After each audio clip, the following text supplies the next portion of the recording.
Well, hello everybody. My name is Peyton Sai, and I'm going to be the host for the next couple hours. And um, we have the run by grouchobarx, and it's going to be super exciting. And I've actually seen this run before firsthand, and it's really fun. It's a really weird run that you wouldn't really think of it. Um, Weird is putting it nicely, Paige.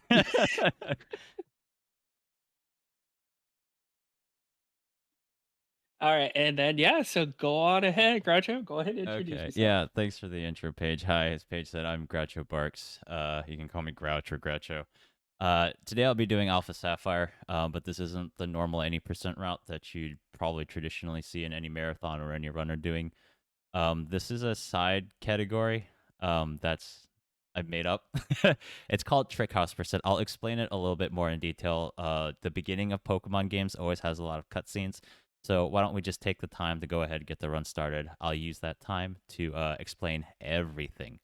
And then yeah, and then whatever I don't explain, ask in chat and then I will explain it. So yeah, let's go ahead and get going. So I'm gonna go ahead and if we're ready, I'll count down from 3, and then once I hit 0, we can go ahead and start the timer. And so we can go in 3, 2, 1, go. 0. All right, so introducing this game. If you not familiar with it, this is Pokemon Alpha Sapphire for the Nintendo 3DS family of systems. It's pretty much your traditional handheld Pokemon portable game that you're kind of familiar with. Been probably kind of the thing to play from generations 1 through 7. So all the way from Kanto when you had Squirtle, Charmander, Bulbasaur, and all the way to the Alola games. Yeah, you always play them on a portable Nintendo set, and this is the 3DS ones.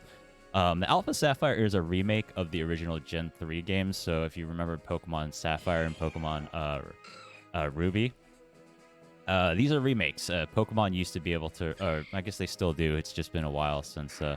No, I just blocked out of my memory completely that Shining Pearl and Brilliant Diamond exist. But yeah, they'll remake into recent generations, just kind of give life to some of the old games. And so this is the remake of the original Game Boy Advance Ruby and Sapphire games. And so it's pretty much had some more recent features in the Pokemon game that you're not going to be familiar with. And so I'll go ahead and explain them later when we use them. So traditionally in the any percent route, we wouldn't use some of these features like O powers. And like some of like the affection that was kind of created during this generation. We won't be using affection, but we will be using O powers that will be generated in this generation. We'll also be doing a contest. So yeah, it'll be an adventure from a lot of stuff that you haven't seen, frankly, in any percent. If you watch any percent at all. And if you're not familiar with this game at all, also, you'll get a sense of why, in particular, Alpha Sapphire gets a really bad rap in the Pokemon Alpha Sapphire or the Pokemon speedrun community. So go ahead and just gonna set some configurations here. We're just gonna do like fast text. We're gonna make sure L equals A. So this left trigger button here is gonna match my A button. I'm gonna use to press confirm. It'll help me with some mashing. And then we're just gonna kind of make sure the fastest settings are enabled for our speedrun.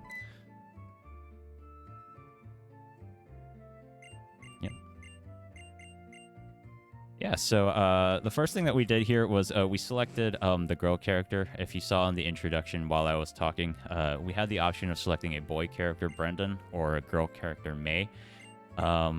We pretty much select May just because she's the best, and there's really no choice, and if you select Brendan, you're wrong. That's not actually the reason, but that's how I choose to do it. So true. Yeah, it's true. But the true speedrunner reason that we select the girl is because the character that you don't choose ends up becoming your rival. And so you'll have to face the boy character, Brendan, in 2 fights for this run. And then you end up fighting him 4 times in the any percent run. But the nature of the Pokemon of the main Pokemons that your rival uses depends on the gender of the character. And I'll go ahead and explain nature's IV stats, all the fun Pokemon math that goes into it. But basically, it's harder to fight the boy than it is the girl because pretty much, yeah, it becomes a defensive bulk for the second rival fight. It's harder to kill. The range is pretty bad. I'll explain all this terminology here in a minute. But yeah, that's what ended up why we choosing the girl. It just helps with some of the fights, make it a little bit easier to kill at least the rival Pokemons. Just so happens it aligns that May is the best character. Look at Brendan. So smug. He thinks he's hot stuff.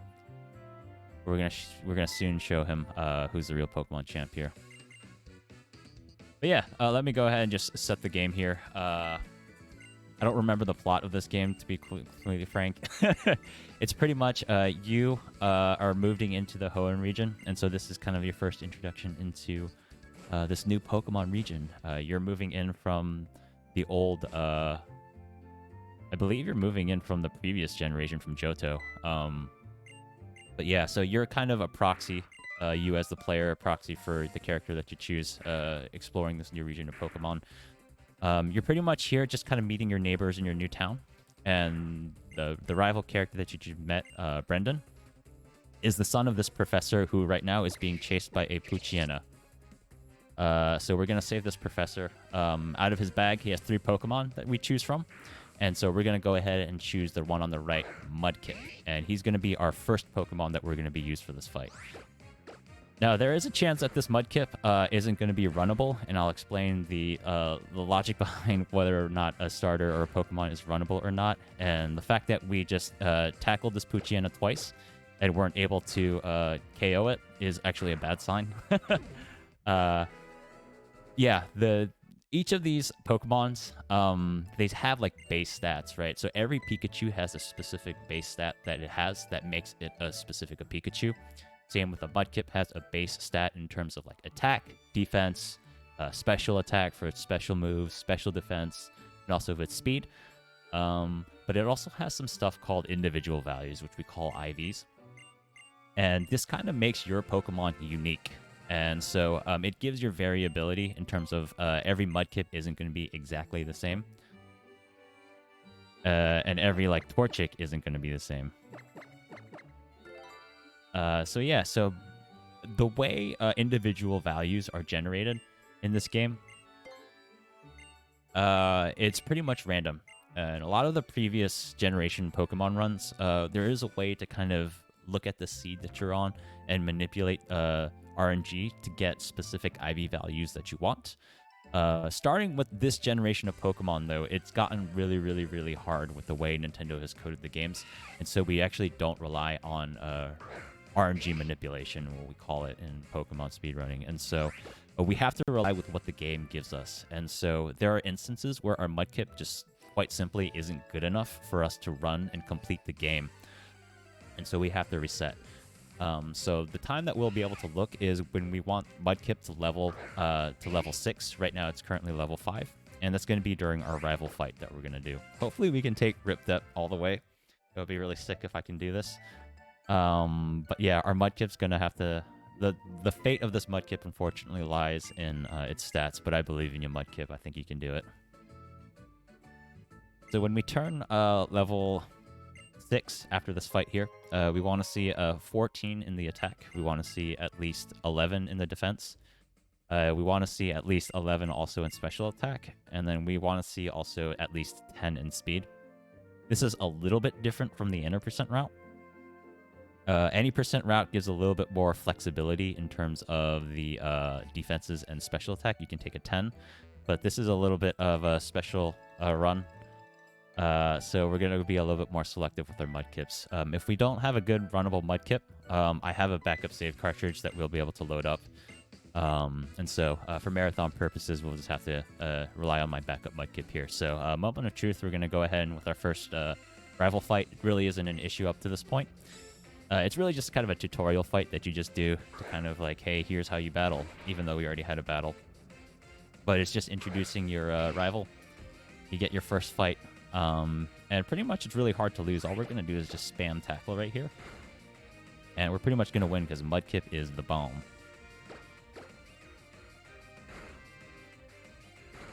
Alright, this Mudkip might actually be pretty good here. It's taking 3 damage from the pounds from Trico, and then we kill Trico in some 3 solid hits, so our Mudkip might actually be pretty good. I'm a little worried about defense here, though. We have a 9 special attack. Alright, that's unfortunate. Our Mudkip, unfortunately, isn't runnable. It has 9 special attack, so that's going to be a little bit difficult for us to complete the Mudkip portion of this run. So I'm going to go ahead and just quickly load up my backup save here, and then we'll get the ball rolling here. And that'll be a good, that'll be a good time. Go ahead, Paige. So also as well, like with the normal runs at Alpha Sapphire and everything else, like the only runnable, I think it's 20, is it 42? I think it's 20 or 42% of runnable starters. So like it, even putting more selection onto that makes it really hard to be able to get a runnable Mudkip or anything like that. So yeah, the Alpha Sapphire percent's about 40% in terms of getting the stars to align to get yourself a good Mudkip. Just in this case with it, I'll explain a little bit why I'm a little bit more selective with this route in particular and why it deviates from any percent when we get to it. But yeah, it's a tough... You'll see a lot of Alpha Sapphire runners play the first 8 minutes of this game to that section. A lot. They'll be playing it a lot, and they'll be resetting a lot to get the Mudkips that they need.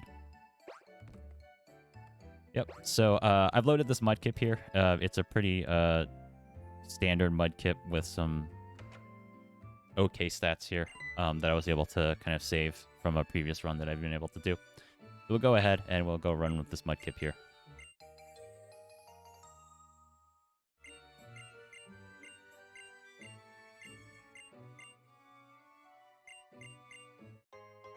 Brandon's just giving us some Pokeballs. We'll actually need the Pokeballs because we have to catch a Pokemon here in a second. Hopefully in a second. If not, we're gonna have to do some cringe strategies to make an encounter come up. All right.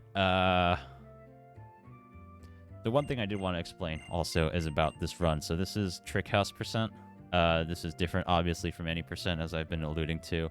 The main difference is we're not actually going to complete the entire game. What we're going to do is going to play to the game until to complete a side quest called the Trick House, which is, if you've ever been to like an escape room, it's pretty much like game escape room where you do a bunch of puzzles and you solve a bunch of trivia and like puzzles and stuff like that, and pretty much you like try to escape the house.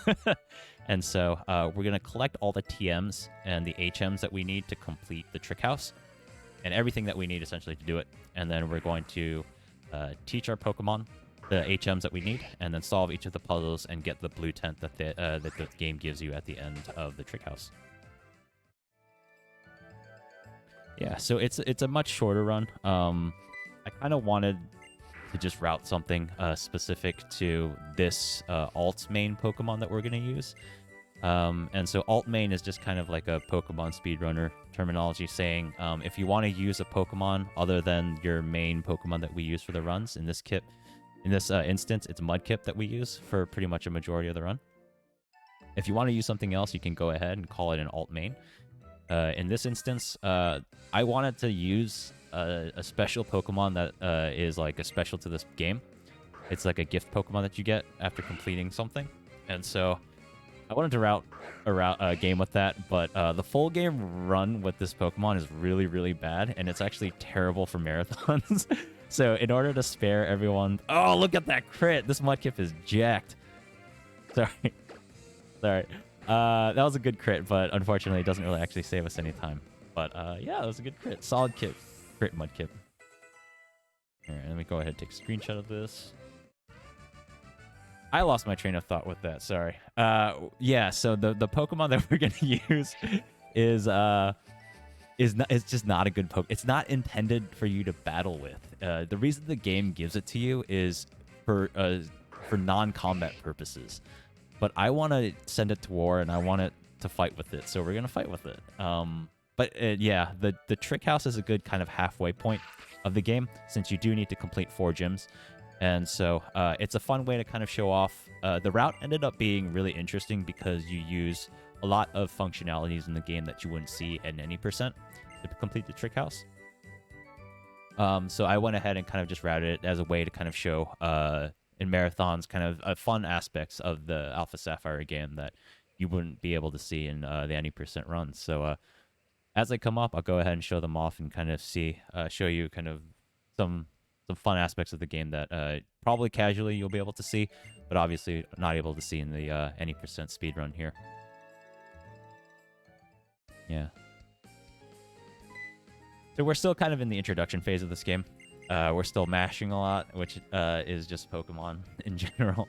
But now we made it to Petalburg City after kind of evading some trainers. We fought one trainer, got Mudkip to level up here.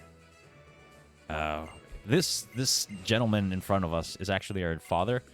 It's like the first father of like the Pokemon genre. Like dads just don't exist apparently in Pokemon world. But Norman here is our father, and he's actually the gym leader of Petalburg City, which is the 5th gym. We will not be facing Norman in this run. Quite simply because we just don't need to. We're going to do the trick house. We only need half of the gym badges, and so Norman doesn't make the cut. Which is good because the Norman fight is really, really, really, really bad. It's a very, very, very, very, very hard pain point for both Omega Ruby and Alpha Sapphire speedrunners. So the fact that we don't have to do it is great. And so we have a catch tutorial right here. Yeah, the painful part about the Alpha Sapphire catch tutorial is usually it's like an opportunity for runners to like get a water or like, you know, take a quick break. Alpha Sapphire, it's actually optimal for you to sit here, hold a button, and mash. It actually lets this scene run a little bit faster than if you were AFK. So we are fortunately cursed, and we have to sit here if you technically want to play optimally. I will sometimes just dip out and take a break and get some water, but I do try to sit here and try to mash because it does technically save a couple frames, which is a very interesting choice, Game Freak. Now that we learned how to catch a Zigzagoon, we're going to have to catch a Zigzagoon ourselves. But I was not able to actually encounter Zigzagoon on our way to Petalburg, so we're going to have to force an encounter later. This next patch of grass after Petalburg, we can catch Zigzagoon, but we're actually not going to catch Zigzagoon if we come up with an encounter here. Quite simply because there are some trainers that we can't avoid, and if we have more than one Pokemon in our party, we're gonna have to do a double battle, and so we can't catch Zigzagoon and have it in our party in the before we actually hit that trainer. So in order to avoid us fighting a mandatory fight, we're gonna have to just skip through catching Zigzagoon up to this point. Cut through this grass over here, and we're gonna make our way into the forest over here. Rich Boy Winston over here is not a fun fight, so you don't want to hit Rich Boy Winston. And I got an encounter, which is super cool. Yeah, so this is going to be a lot of encounters until we can get some repels from the shop. But it's going to be after our first badge that we can get repels. So we're just going to have to pray RNG is kind of nice to us, and we don't get too many encounters. All right. This is the first fight that I'm going to save for because it is a hard fight. You're going to see me save a lot for a lot of these fights. Alpha Sapphire, not nice. I don't think there's barely any safe fights in this game. It's quite simply because a lot of these early Puchienas, they have two moves. Sand Attack, which makes you miss. And so you just keep missing and you keep not hitting, and so it just comes up into a bad situation where you have to heal, or you know, you keep getting hit, and it's just not good. It also has a move called Howl, and it likes to do this thing where it sand attacks you, so you keep missing, and then it'll howl and increases its attack. And so with that combination, you just keep missing, while the Puchiena will be hitting you hard after it howled. So it tackled us. It's fine. A crit. Ouch. So we're just going to keep tackling. So it's howling right now. We haven't been sand attacked yet. But this is going to be a little bit scary here. We got sand attacked, so we're going to miss. We're going to miss. No, we're going to die. Because we got crit. We got crit. We got crit twice in a row, which is never happens. But of course, it always happens in marathons. But it's fine. This is the fun part about Alpha. Quite frankly, I actually like... In kind of a weird way, I actually like this about Alpha Sapphire. It's a very funny game where like you just think back about it and it's like, wow, this game is really, really, really not nice to its runners. Yeah, it's Pokemon. It's very classic Pokemon. But yeah, that was a situation that I actually didn't outline. You just get crit twice, and yeah. Good point there, Casey. Good thumbs face. I'm trying my best over here. What do you want? So we're gonna try again. Don't worry. So just to give everyone's expectations, this is gonna happen a lot. This is just the expectation for Alpha Sapphire. There's just so many places for things to go wrong with the way some of them are fighting. I'll point out as much of them as possible. But this game just straight up is not nice in terms of some of the fights that you have to go through. So we're not getting crit now, so that's good. But we did get Sand Attack, which is not good. So we just getting hit, buddy. You gotta hit, buddy. Oh, we gotta hit. Okay, we just gotta hit one more. We just gotta hit one more, baby. Come on, baby. Buddy. Buddy, you did it. This Mudkip is goated. So yeah, that is the first fight that we saved for, and you can see why I saved there. It's pretty not fun. So with the any percent run, it's the first reset point, which kind of is tough on a lot of Alpha Sapphire runners. You'll get into these things where we talked about runnable Mudkips, where it's only 40%. So you'll spend up to like 30 or 40 minutes sometimes trying to get a Mudkip, and you come to this point in the run, and then, you know, something mean happens, like you get Sand Attacked, you get howled, and then your run just kind of over even after all that time that you spent getting the Mudkip. So it can be rough. So you definitely have to have some mental fortitude there to be able to run this game. So I'm just going to collect 2 items. There's a Ball Mushroom and an Ether. An Ether helps us with our PP, our power point, with our attacks. There's only so many times that we can use Tackle. So in order to make sure that we are able to not run out of the moves, we're going to collect an Ether to be able to use that upcoming soon. We actually do not use any Pokemon Centers healing-wise. We will do some box deposits and heal through that. But we do not actually go to Pokemon Centers to heal, so we will rely on potions, ethers, and elixirs for all our healing. We're going to collect a TM. TMs are technical machines. They teach moves to your Pokemon. This move is called Echoed Voice. I will explain it when we use it. It is a run-saving move. We wouldn't be able to do this run as effectively as we could without the move Echoed Voice. It's pretty busted early game, and so we're going to use it a lot after this first gym. So here are Rustboro. This is technically our second city, but the first city where we were able to do a gym challenge. So we're going to come up with our first gym leader up here real quick. It's going to be a rock gym. Pokemon loves doing rock gyms first. For better or for worse, I would say. We have Mudkip, which is a water type, and Mudkip is super effective against rock and ground, so we should be good. Knock on wood. This is another fight I'm going to save for because Roxanne can crit you, and it's not fun when Geodude crits you. Alright. We're just going to make our way. Traditionally, in the Enter percent route, we fight one optional here, but since we are doing Trick House, we're just going to YOLO and not do that. The Mudkip section is a lot shorter, so we can try and get by with less fights for Mudkip to level up and get him to a certain level. We don't need him to reach certain thresholds. So we're going to be very liberal, and we're only going to fight the necessary fights that we have to with Mudkip. So here's our first leader, Roxanne. He has a Geodude. Geodude is 4 times weak to water, so we're going to water gun it. But Pokemon in this generation have something called abilities. This ability is Sturdy, and it's pretty much like a bonus thing that it gives each Pokemon. Sturdy makes it so it cannot be one-hit shot. So you're going to see it's going to have 1 HP, and then it's going to see its ability go up Sturdy. So it's fine. It's going to heal, but we're going to be able to water gun it again. This is a good way for us to burn its potion, so it doesn't use it on its next Pokemon. Nosepass, which is only... Nosepass is only a rock type, so it's only 2 times effective to water. So it's going to be a little bit harder to fight here. So what I'm actually going to do is Growl to try and get it to... try to get it essentially to not hit as hard. That way we can survive a couple hits here from Nose Pass. It's going to be kind of a war of attrition at this point. I'm actually going to heal here just in case he crits.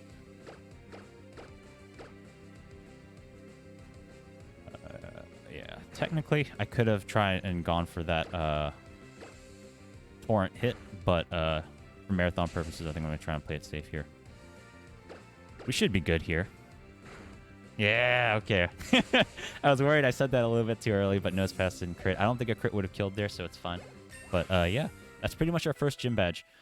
Yeah, the gym badges we pretty much need to collect in this game because it pretty much helps us with using some of the HMs outside of battle. It's the mechanism to make sure that you're not advancing too far into the plot lines. You're not exploring in places that you shouldn't be going to. So you need to collect badges to use some of these HMs outside. And so there will be like obstacles like rocks and then bushes and stuff like that.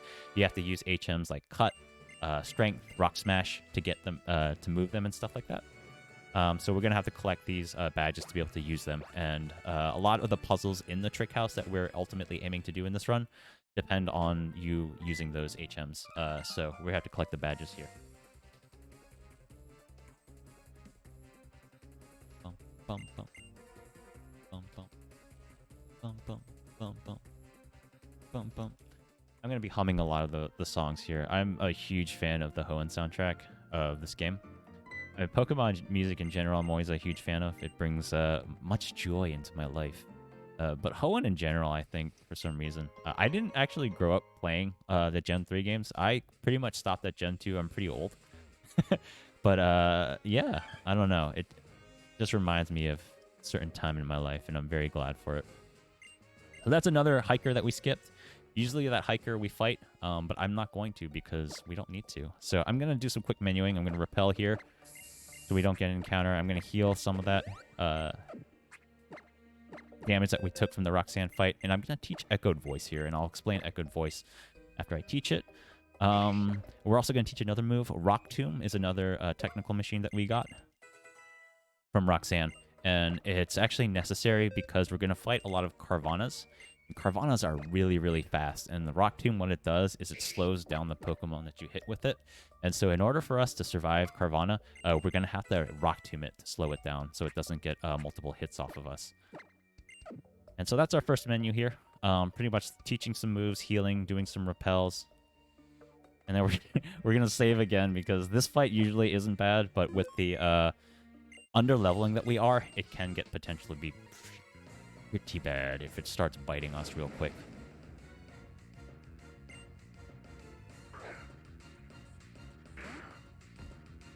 Alright, so let me go ahead and explain Echoed Voice here while we're doing this battle. This is going to be a pretty straightforward. I'm going to hit it with Rock Tomb and hope it dies. But yeah, Echoed Voice is a 40 power base move. And what it does is every time you use it, it's essentially going to add 40 to its base power. So the first time you use it, it's going to be a 40 attack power move. The second time you use it, it's going to be an 80 power attack move. The third time, it's going to be a 160 power move. So if you chain Echoed Voices and you keep using it, it's going to be very, very powerful. And there's just going to be some fights up ahead where we have to rely on very powerful moves because the way this game is coded, they made some mistakes in coding some of those individual values for some of these trainers, and they're way higher than they were supposed to be. And so some of these gym trainers are really, really, really, really, really, really unnecessarily hard. And so I'll explain the most infamous fight in Pokemon upcoming here because of that error that Game Freak had. Yeah, so Echoed Voice saves us in this game, and it's going to come into play here with Mudkip, and also our alt main Pokemon that we're going to use after the second gym here. Yeah, so we got our first badge, right? We defeated Roxanne. Now we can use Cut. What we had to do just there was a little fetch quest here. The villains of this game is a team called Team Aqua.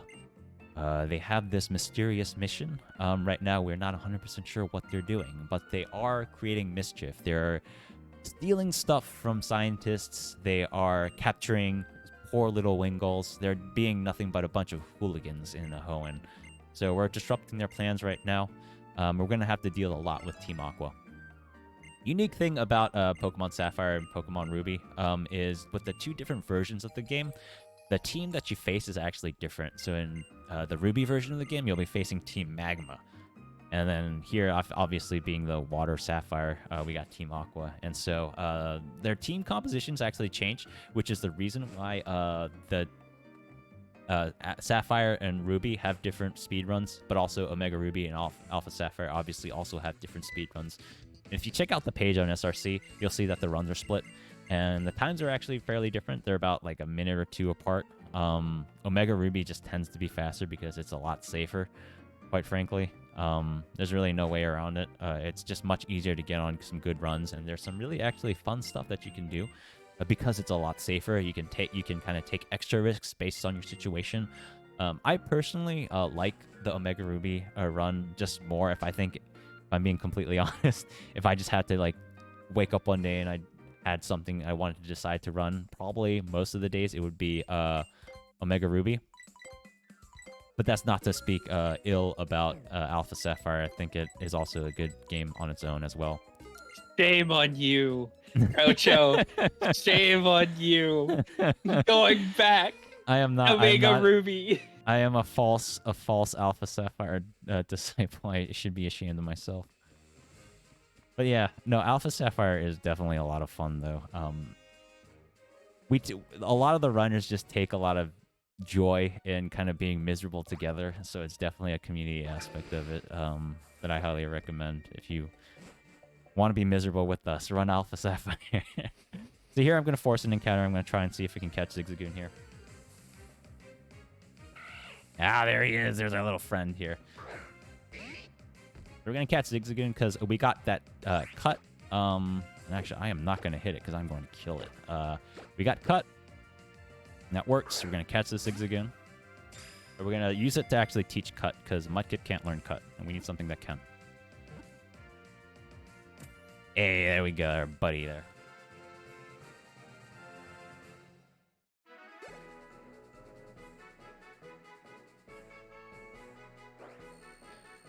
All right, so we're going to go ahead and make our way to the second city here after I'm going to deposit Zigzagoon into the PC so we're not carrying him around because we don't need him until later. While we sail and do some stuff, Paige, do you want to, if there's any donations that you want to read, or if you want to kind of give a shout out to the cause that we're doing the event for? Sure. So for this, okay. So for this, RIP debt is something that's kind of dear to my heart. What it is it benefits people that have medical debt within their, like, that affect a lot of Americans, especially because a lot of, it says in there, 66% of bankruptcies are tied to it, and 25% of all credit card debt is medical debt. So this company really helps people that are having issues or anything like that with medical debt, and it's something that's dear to my heart because my wife has a lot of medical issues as well. So, but yeah, they're just a really great organization, and we've worked with them before, and they were super grateful for everything that we did. So we're grateful to be back with them. Yeah, most definitely. Medical debt is an unnecessary burden on people's lives. RIP Medical Debt's mission is a godsend for a lot of people. So really, really, really love being able to work on this marathon and helping this cause. So yeah, kudos. Donate if you can. Otherwise, chill, hang out with us, and enjoy some cool games and some gaming. Cool. So yeah, like I said, we're going to head to our second city. This is our second gym that we're going to face right now. This is the fighting gym, if you can tell. Yeah. So we deposited Zigzagoon into the PC because we just don't need him yet. I did a PC swap so Mudkip can be healed. This fight isn't bad, but it can lose you time because what's going to do is this move called Detect, and Detect essentially prevents your move attack from hitting. So it's just going to be extra attacks that you have to do that end up kind of stacking and losing you a couple seconds here and there and throughout the run. That's not ideal. And here comes the worst trainer of all of Omega Ruby and Alpha Sapphire. Yeah, this guy sucks. I'm not gonna lie. All right, before we do it, let me save. All right. I don't like him, so we're gonna cheat. Okay, so I talked a little bit about some functionality within the game that you're not gonna see in the any % run, and part of that is this stuff called O powers. We're gonna purposefully stack 2 O powers here, and I'll explain what we're doing here in a second. We're essentially cheating here. Not cheating; it's part of the game. Cheater! I do need to heal, and I do need to equip a silk scarf here. So I'm going to go ahead and just do a quick menu. And as you see, this takes a little bit more time. In the any %, we're not able to do this just because it takes a lot more time to be able to get these O powers ready, to be able to open the menu, do all this other stuff. So, but it's really cool you can do it in this. Yeah. The reason we do it here is just quite simply is we have the option of fighting 2 optionals or using the O powers. Using the O powers is actually technically faster to just do this, as opposed to fighting 2 extra trainers. So that's why it's technically optimal to be able to do O powers. Obviously, the rule set has to allow it. But holy mother of... That's not good. That's the only way to lose this is if he crits like that. So we're going to hope he doesn't crit. Okay, don't crit, buddy.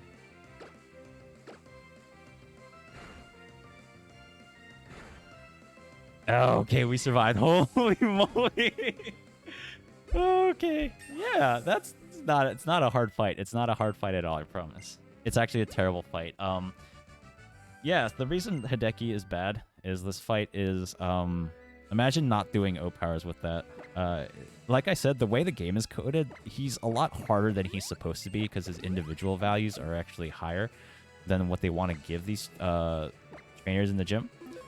And that Machop has focus energy, and that makes it a high crit chance. And so it's going to get critical hits like nothing else.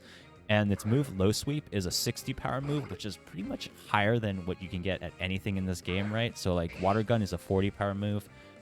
Tackle is like a 40 power move. Like, it's really, really strong, and it gets something called a same type attack bonus, where since it's a fighting type, it gets like 1.5 damage booster.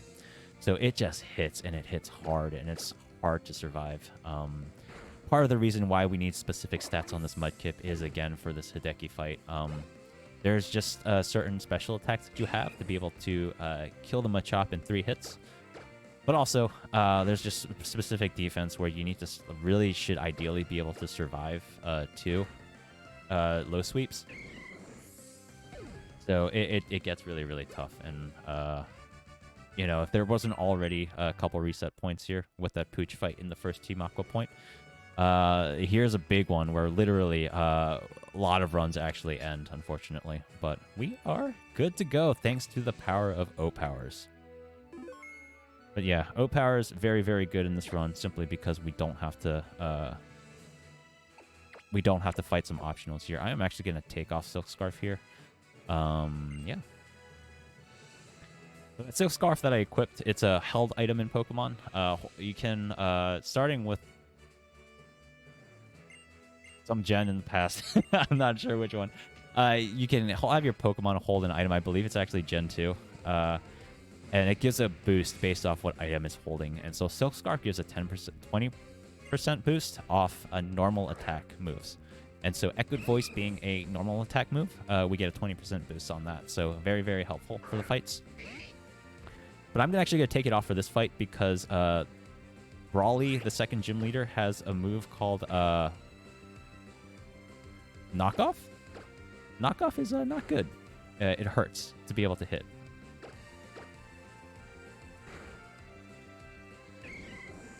Yeah, so Knockoff, if you're holding a held item here, it will actually do extra damage. So we're going to try and not to hold an item here.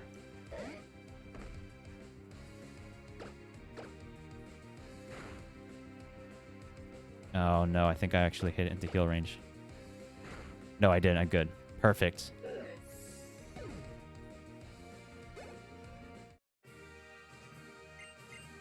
And that's the second gym.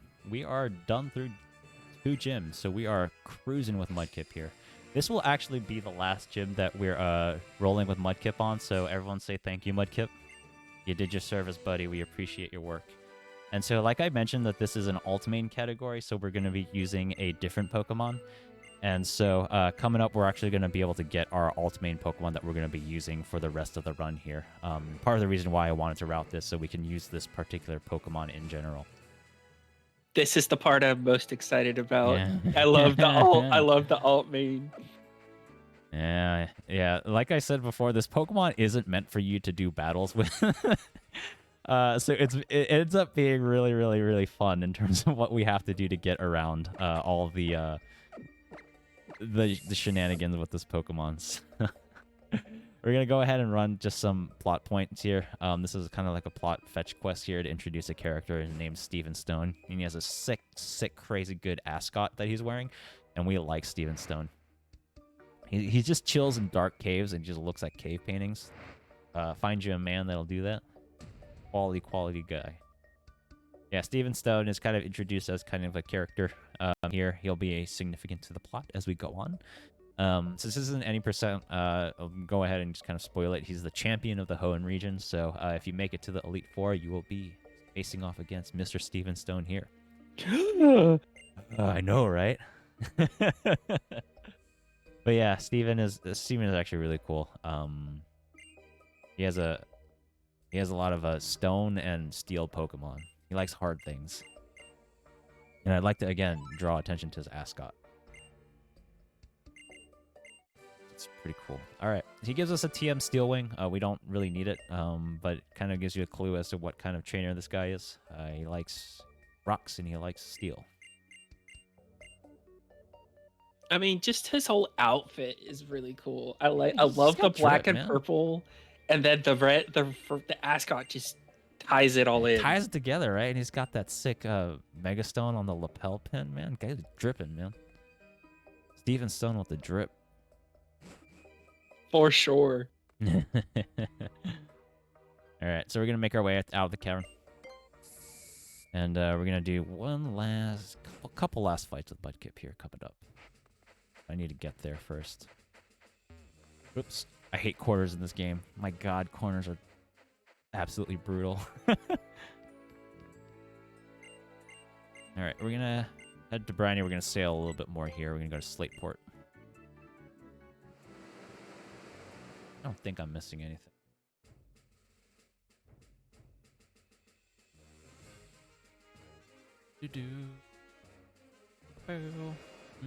Team Aqua Grunt. Okay. Alright, yeah, so nothing big here. We're just going to be doing some movement to get to where we need to go. The repel's going to run out, which is fine. Take the safe route here. And then this is Slateport City. It has banger music. I love Slateport City music. When I do 80% runs, like Slateport, I think is just like conditioned me to like feel joy because it means I got past Hideki, and so I'll generally feel like a sense of like relief that I was able to survive Hideki. So I think just based off my experiences, I give Slateport high bias in my mind. See, whenever I ran this game, it felt like not the opposite, but like because of the fights coming up. If you the fights coming up made me so mad. Yeah. Alpha Sapphire, there ain't no rest for the wicked for Alpha Sapphire. This next fight is really bad, so I'm going to save for this one again. And we're actually going to O-Power again because my attack is actually not good enough to kill Carvana with 2 hits. So this is kind of another casualty of us being a little bit underleveled. But again, we're not doing 2 fights, so the time that we lose triggering an O-Power here to enhance our in-battle stats, it's gonna still be beneficial over fighting the 2 fights. And so O-Powers, again, if I didn't explain it, because I'm not 100% sure I fully explained it, they're kind of off-menus stuff that you can do out of battle. And you'll see a trigger. Essentially, you give your Mudkip, for example, an attack O-Power, and what it'll do is it'll trigger, and now your attack is better than it would be without it. So the goal of O-Power actually was to be able to trade with friends. Kind of like if your friend in your local area needed help, you could connect wirelessly with them and send him an O-Power to help him with his battle. So it's kind of more of like a social aspect of the game that they were trying to introduce. But we're going to be greedy, and we're just going to use them all for ourselves and our mudkips. So it's just a bonus kind of functionality with some of the game that they were able to implement. But again, we're going to use it for our benefit to get through that. So traditionally, again, like I said, that Carvana is super fast and it hits hard. We don't want to mess with it. So that Rock Tomb, we want to make sure we hit it twice to be able to slow it down. And that's pretty much all that really is to it. Yeah, the Rock Tomb, we can't survive 2 hits from Carvana. So we use that attack O-Power to guarantee that we're able to kill it with 2 hits. So here we're going to go Rock Tomb again. Ow, bite. And then we have to hit Rock Tomb again, so hopefully we win. Hey, there we go. Yeah, I know. Yeah, so I tried to play it off because I was trying to be really swag there, but that Zubat can be really bad because it does have the move called Supersonic that confuses you, and confused, you have like a 30% chance to hit yourself in confusion. And so it just gets a really, really, really bad situation when you're confused and you hit yourself for like 45 minutes and then you die. So it's poo-poo. Poo-poo. Look at this stud on my screen. Who is this guy? This is Archie. This is Aqua Team Leader Archie. And he is a true... I want to be Archie when I grow up, quite frankly. Awkward stare here. But Archie is the team leader for Team Aqua, and he's going to reveal some of his ambitions and what he's kind of doing. And the only thing that he really hints at is that he wants to return Hoenn to its like primal and true form. And I don't know what that means, but it means a lot of water apparently. So we're gonna let Archie do his thing and kind of go about. We'll see him again at some point, but we're gonna celebrate because we got through the museum. The museum is only bad in Alpha Sapphire because of those Carvanas. In Omega Ruby, you face a Nummel. Nummel is a ground fire type, and it's 4 times weak to water, so you can just water gun it, and it just dies. So it's much easier in Omega Ruby. Again, just Alpha Sapphire things. So we're going to sell some stuff here. Great Ball. Get ourselves a little money here. I'm going to buy some X items, which are kind of items that we can use to boost certain stats. We're going to do all our X item shopping here. We're going to pick some X defense, and then we're going to pick up a buttload of X special attacks. We're going to be using these all throughout the rest of the run, so it'll be fun. And then we're going to pick up some repels because encounters are slow, and we don't want to do encounters. We're gaming, folks. All right. Here we go. Here's the climax of the run. We get to see Alicia. And we get to do a contest. And here's where I could introduce the contest mechanic of this game. There's not really a lot to explain except that it's very interesting. So this is Alicia. She is I guess she's like the recruiter for this contest hall. And her job is to recruit like people to come and contest, show off their Pokemon in like a beauty pageant kind of sort of format. Instead of battling, it's more of like a beauty and grace. But yeah, so she's like out recruiting to find the next American Idol, I guess. And she sees us. And so we're going to be recruited to be the next contest person. It was absolutely fun. So yeah, we get this contest pass. Now we can do contests.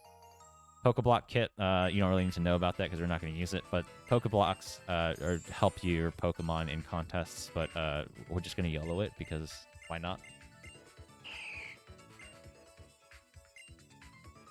That guy up in like on the audience on the bottom right, he has no shame.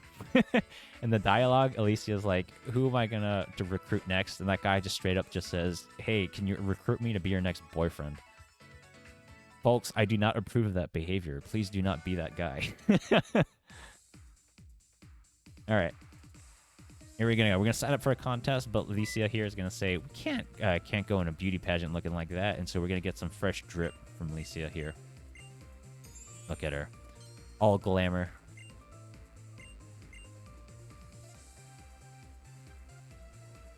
Yeah, so the purpose of this contest that we're doing right now, it's obviously not mandatory in Alpha Sapphire in any percent and to get through this game. But the reason we're doing it is because we need to get the Pokemon that you get from completing a contest. And so that Pokemon that we're going to get is actually going to be the Pokemon that we use for the rest of the run.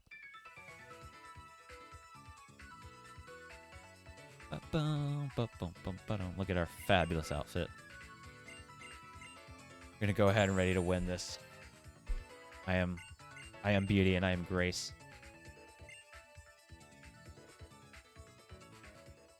Alright, we're gonna go ahead and enter the contest here. I'll explain the contest mechanic. There's a lot to explain, but quite frankly, it actually doesn't really apply to this run. Quite frankly, because I'm just gonna do whatever I want and I'm gonna hope I win. Alright, I don't know what Pokemon to enter, but obviously we don't really have a choice, so Mudkip, buddy, you made it this far. We're going to go ahead and be able to use you into a contest. So right this way, we're just going to go ahead and enter our first contest.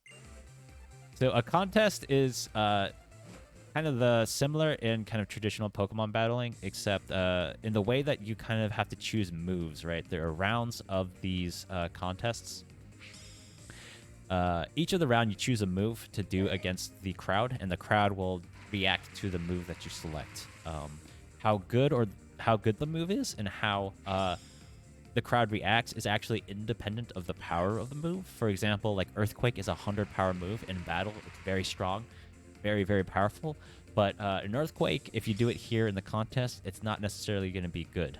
So it's kind of a way to kind of give additional stats to some of your Pokemon, and then also kind of use moves in a new way that isn't battling. And so each of these moves that we have like a factor associated with this, like its coolness, cuteness. It has some other traits with it, and so the crowd goes very mild for Mudkip. By the way, Mudkip is a very, very hard underdog in the coolness competition here. So yeah, each of these moves, Beauty. We're gonna select Echoed Voice here. Beauty in a coolness contest, not probably good. You want to select cool moves in a coolness contest to show those off. And so each of these moves obviously will have stats related to that, and so you want to pick the ones that are best for the competition that you're in. And based off the move that you select, you'll get these hearts, and so you'll get to quickly see our Mudkip obviously not as doing well as our Makahita over here, but that's fine. You don't want to select the same move twice, but we're going to select it anyways because we are going to just do this the way that we want to do.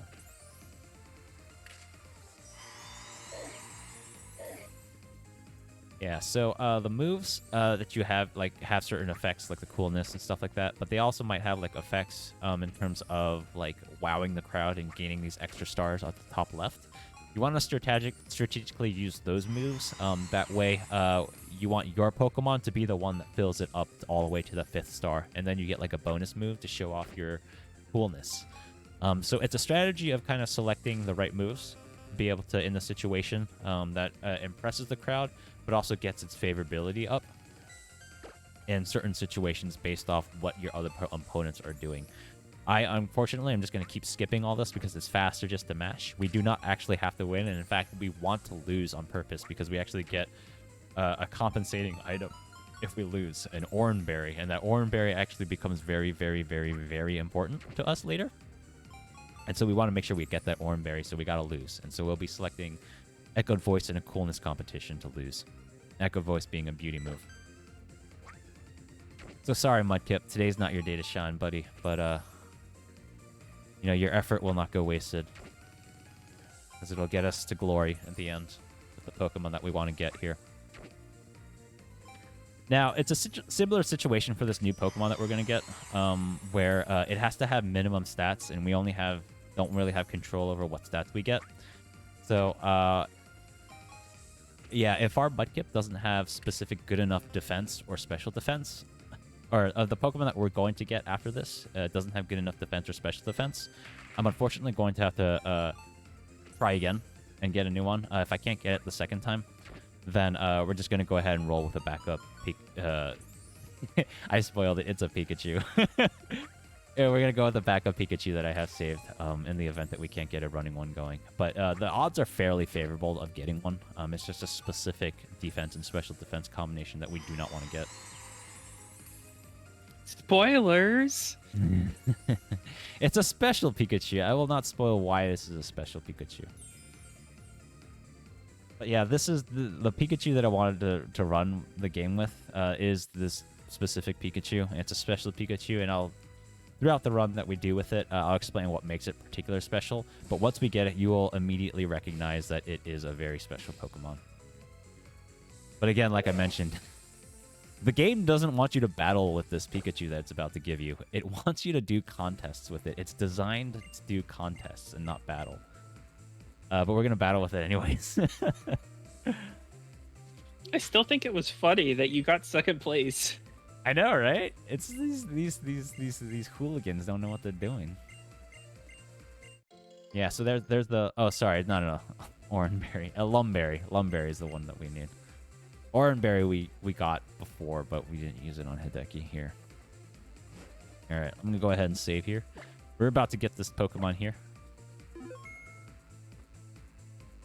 Alright, so this lady's gonna come up. She's gonna say she saw us in the contest spectacular, and we got special Pikachu here. And go ahead and show it off right here real quick. What makes this Pikachu special? I'll tell you. It is a cosplay Pikachu with a special costume. So it looks like it's runnable, so we'll go ahead and start running it here. So here's what I need to do with this Pikachu. I actually need to go ahead and teach it some moves. We're actually going to teach it Echoed Voice again.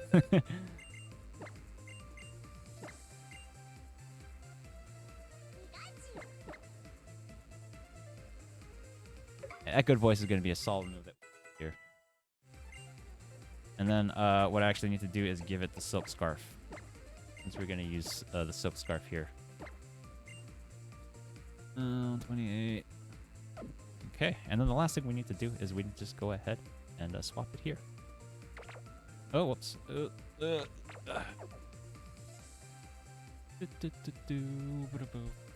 Alright, so we're ready to go with this Pikachu. So like I said, it's given us a special cute outfit here. It's not meant for battles, but we're going to go ahead and we're going to battle with it anyways.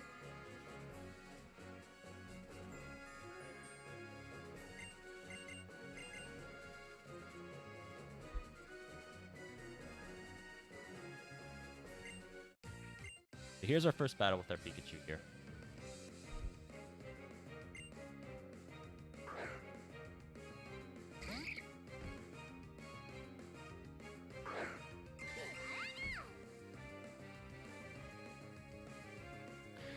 Alright, so we're going up against a Plusle and Minun here.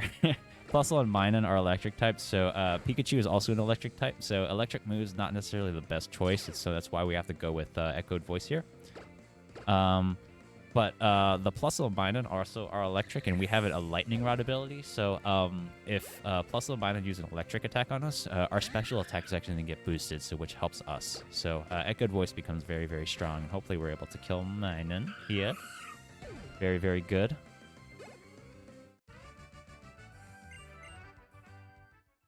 All right. Oh, whoops. 1 second. Open the decks here. So I'm going to have to repel here. Because we have some grass upcoming here. And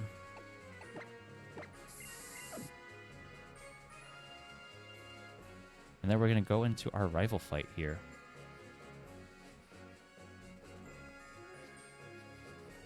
Before we do that, we need to pick up a full heal here.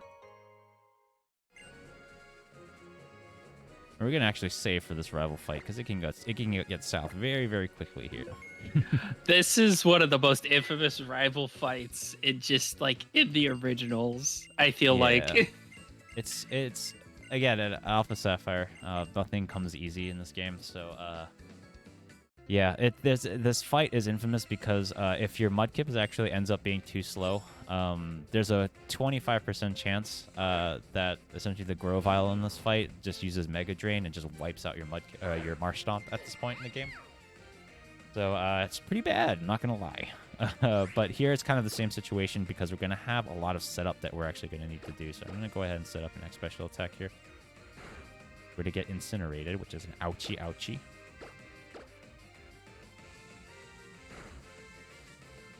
Incinerate's gonna kill me, so I have to heal. Super potion here. And we have 1 X speed that we need to do. We might need to heal again.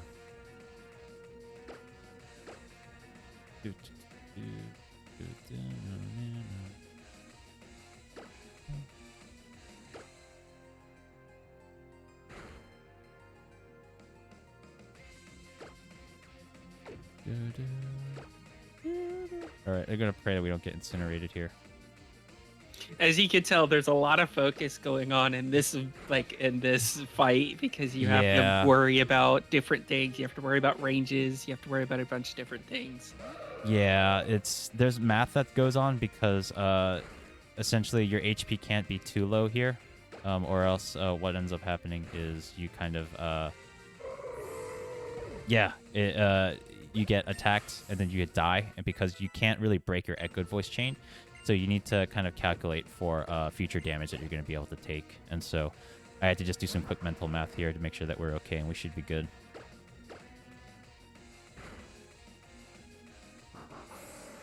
But just like that fight's pretty simple here.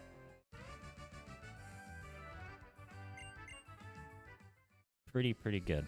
The cosplay Pikachu, obviously. I don't know what I was going on about being a not battle-ready Pokemon. Seemed to do fine here, right? Well, this is pretty early game still. Once we get into the game and Pokemon start evolving, it's going to get a lot harder. And our Pikachu cannot evolve, so we're just going to have to make do. And Pikachu is just gonna be a soldier. She's just going to keep going, do what she does best, and just be a gamer. I'm going to pick up a revive just in case, because things can get really sketchy real quick up ahead. Yeah. Oh!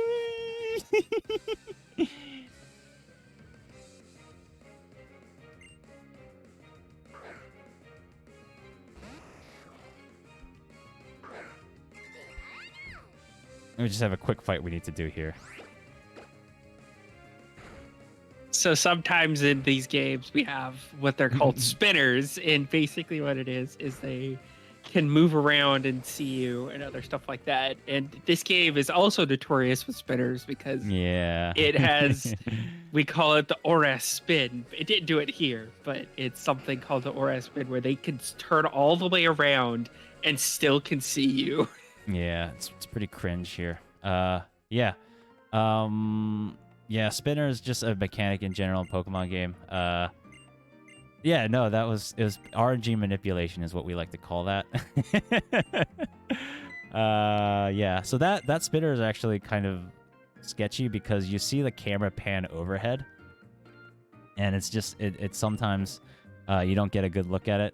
And I think I got a little bit too eager. I was trying to pre-plan its movement, and it didn't move the way I thought it would. But it's fine. It's a quick. It's usually that one that just has that one Abra. It's usually just kind of fine. Yeah, so here we're going to go ahead and get a Bicycle here. And so Bicycle moves really, really fast, and we like moving fast. And so we're going to utilize a good, solid Bicycle here. All right, so we're going to go ahead and register this bike. Register. I'm gonna go ahead and use it here real quick. I gotta actually pick up a couple items here real quick. Pick up some additional X speed here. And then we're gonna go ahead and actually pick up an X defense up here too. Because our defense is a little bit sus. We're going to go ahead and enter and exit this Pokemon Center real quick just to reset our save point just in case something goes really, really bad here. But we're actually going to go ahead from there, make our way to the next gym. And before that, our friend Wally here from the Cats tutorial, we're going to go ahead and we're going to see what he's up to. And right now, what Wally wants to do is challenge the third gym leader right here. But his uncle's saying, maybe we shouldn't do that just yet. But Wally wants to prove himself and wants to do a gym battle, and so he's gonna fight us to prove that he's ready. So what's Wally got? What's Wally got here? He's got one Pokemon, and he's got a Ralts. So normally with this fight, you have a Marsh Stomp, and you have a move called Bulldoze, and you literally bulldoze over Wally's Ralts right here. It's quite sad, unfortunately. So you can see quite immediately right now that the Ralts is not up to the task of doing a fight. So unfortunately, this kind of is a plot point for old Wally right here, that he's got a little bit way to go before becoming a formidable Pokemon trainer here. And he realizes that, and he's kind of taking it to heart and kind of being like, I'm going to try and go back to Verdant Turf where I'm from and kind of keep getting stronger. And he's very shyly doing the ooh-woo face, saying maybe we can be rivals. But he's too shy to try and say that. But yeah, Wally will be a formidable rival later in the game. Ends up being a good story. I like Wally. We root for Wally. Wally's a good kid. He's got heart. He's got heart, you know? He's also got a banger theme at the end that we don't hear in this run, sadly. Yeah, everyone's got a banger theme in this game, to be But everybody's fair. That's trumpets and electric guitar. You don't think would really go together, but they do. Hey yo. Okay, yeah. Oops, I'm gonna mess up the gym puzzle here. We do our first fight here in the gym. Magnemites are pretty bad in this here because we don't really have a good move for Magnemite, being an electric steel. We have Fairy move, Draining Kiss, and we have 2 electric and a normal. They're all not effective against Magnemite. So we're just gonna have to live with not effective moves here for a second and try to get past this Magnemite. So, question that I have too. So, why did you pick, or actually, I shouldn't spoil this. Is there other costumes for Pikachu? Yes, there is. The Pikachu, you can change its costume to match whatever contest that you're doing. So this is the cute outfit. There's a beauty, there's a coolness, there's a toughness costume that you can get, and they're all very, very, very cute. Each costume actually gives Pikachu a different special move, and so this cute Pikachu has Draining Kiss as its special move. And some of the other costumes have like Icicle Crash or like Magnetic Field or something like that. This just is the default costume that you get, so it's technically optimal to run this if you're running this category. Also, it just tends to be the most safest because you get Draining Kiss as opposed to some of the other moves like Icicle Crash, which is like an 80 accuracy move. And relying on that is just a little bit harder to do. So I personally like the cute outfit the best, so we're rolling with that for this marathon. I routed all the pretty much like 3 of the 5, I think. Some of them are really, really, really scary, even more scary than this one, so which goes to say this says a lot.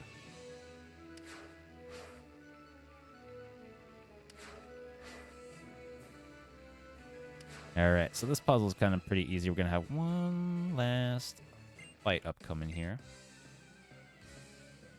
and then we're gonna fight our gym leader. And the gym leader actually is not scary. I'm still gonna save for it because something can go wrong there, and I'm just gonna appease the RNG gods here, because I know the moment that I don't save is the moment that I'm gonna get punished really hard here.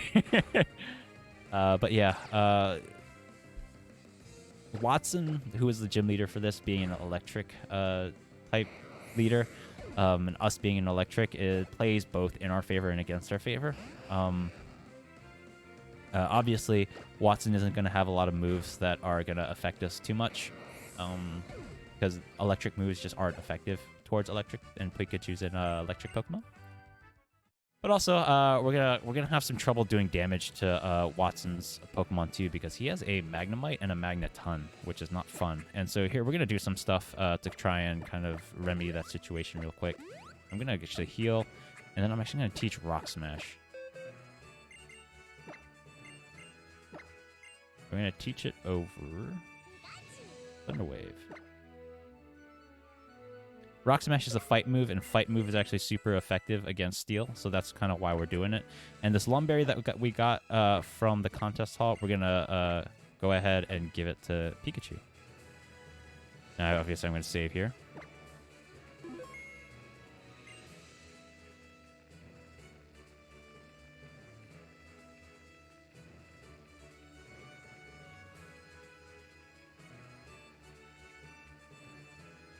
All right, jolly old Watson here, I think is probably my second favorite Hoenn gym leader. Watson's just a jolly old guy, and that's just like the exact kind of energy that I want when I get older in 2 years. Like when I get to Watson's age in 2 years. I butchered that joke. God damn it. I had that joke all planned out, and I wrote it down because I'm a nerd like that. But whatever. Yeah, Watson's a jolly old guy. We like that energy. My favorite Hoenn gym leader actually is going to come up in the next one, so we get to see her. But in the meantime, we're going to set up 3 X attacks here. Rock Smash is a physical, so we're going to use X attack instead of X special attack. We're going to go 2. I'm going to go +3 up here. I'm going to get tackled, but it's not going to do a lot of damage. 3. And then this Magnemite, like the first gym, has Sturdy, so we got to break that Sturdy because we can't one-shot it here. And then we're going to go ahead. We're going to rely on good old Rock Smash over here. Going to get rid of this Magnemite. It's much, much, much easier to get rid of that Magnemite with Rock Smash than it was doing an Echoed Voice Chain. Especially because Watson here has healing items that we really do want to avoid knocking into healing range. You're going to get some... Draining Kiss right there helps a lot because it helps us with some ranges in terms of making sure we kill Voltorb. But also it heals us a little bit, so it gives us some room to survive Magnetud's Magnet Bomb here. So what we're going to do is going to hit Rock Smash. We're not going to be able to one-shot Magneton here. But it's going to use Supersonic, and that Lumberry saves us from confusion. The Pikachu, if we're holding a Lumberry, it can eat it while it gets confused and then heal itself of confusion. That way we do not have to deal with confusion, and we are good to go, and that fight goes off easy. Double Team, we're not going to learn. It's an okay move that kind of makes it hard to hit, but for our purposes, we don't need it, so we'll kind of not go with it. And that is our third. 3 out of 4 badges, so we're closely coming up to our last badge up here, but we do have some plot that we need to get through for before we hit the next gym, so we're going to have to deal with that for a bit. Quickly be introduced to that after we head out the gym here.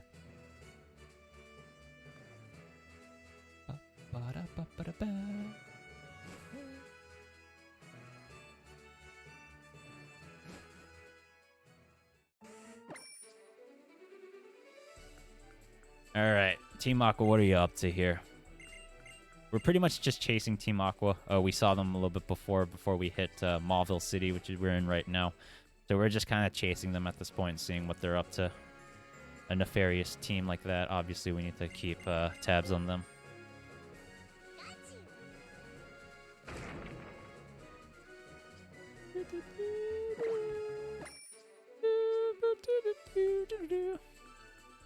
All right, and here's Brendan. Brendan, what are you doing here, friend? Brendan's actually pretty crucial here. He's not going to fight us. He's going to say, "Don't worry, buddy. We're not going to fight you." He's going to give us a HM called Strength, and that is the last HM we need. So right now we have Cut, we have Rock Smash, and then we have Strength right now. And those are the HMs that we need to be able to solve the Trick House, which is our end goal for this run. We have all the HMs, but we don't have all the badges we need to be able to use them outside of battle. So that's why we're going to have to go ahead and do our next gym battle up here. But before I do, I'm going to pop a quick repel because I do not want to get more encounters, and encounters waste time, so it's not good. So we're going to pop a repel here real quick. Save us the trouble. Quick menu. And while I'm actually here, I'm actually going to go ahead and give the Silk Scarf back to Pikachu. And then what I'm actually going to do is pop a repel.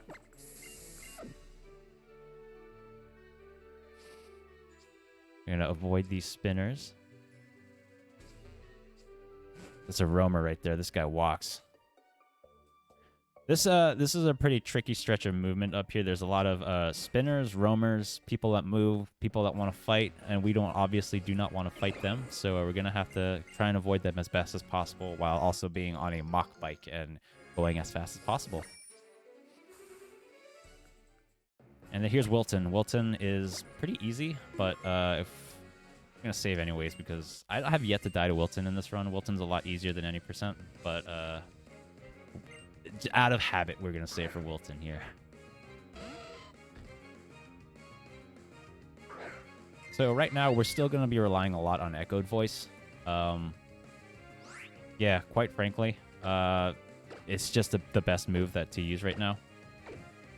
So we're going to go ahead and keep using Echoed Voice. Eventually, we're going to switch to a move called Electro Ball, which is in that second slot in the top right up there.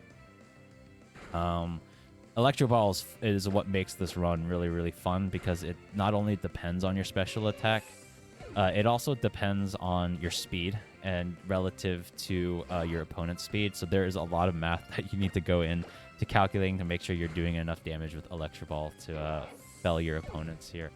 So there's going to be some stretches where I need to do math. And if I fail the math quizzes, we might be in trouble. But I have yet to fail these math quizzes yet, so we'll see. That Makahita usually has a move called Fake Out that prevents you from using the Echoed Voice Chain. But due to Pikachu's nature, the AI doesn't seem to like to use Fake Out. So I've gone ahead and routed that Echoed Voice. It seems to make sense to be able to use the setup on Electric instead of using that turn on the Fake Out to be able to use the X special attack.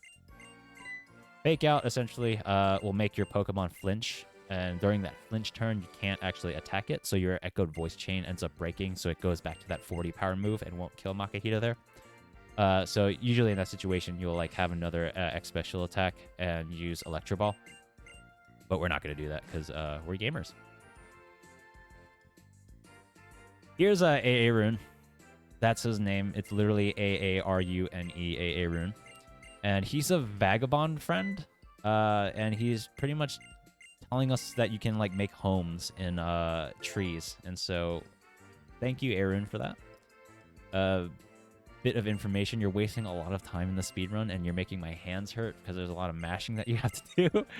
But valuable information. We love and respect you, Arun. At least we get to listen to the Fortree musics here, which is really, really good, and I like. Which is a common theme in this run. I like all the music in Hoenn.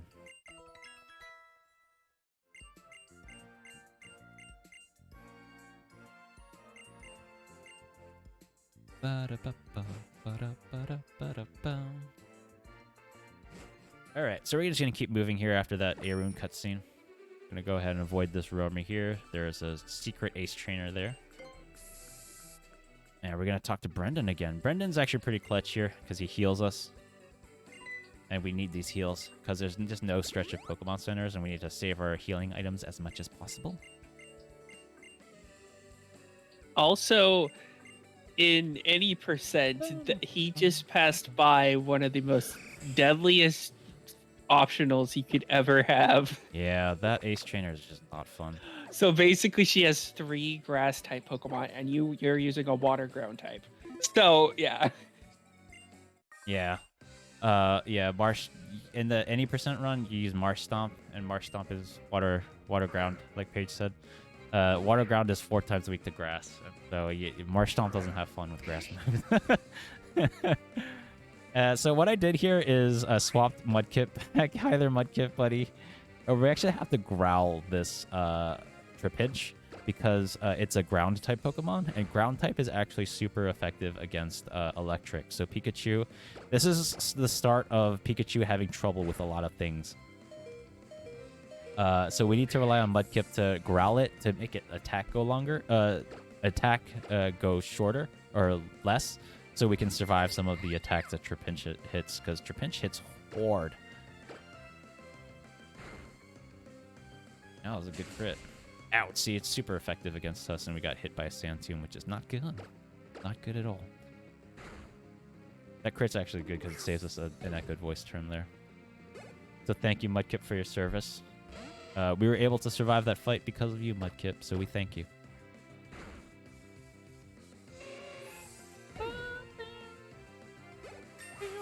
Oh, we're in Ironhead range. I will heal since we have the menu anyways. Alright, so I'm going to swap Pikachu back in the front here.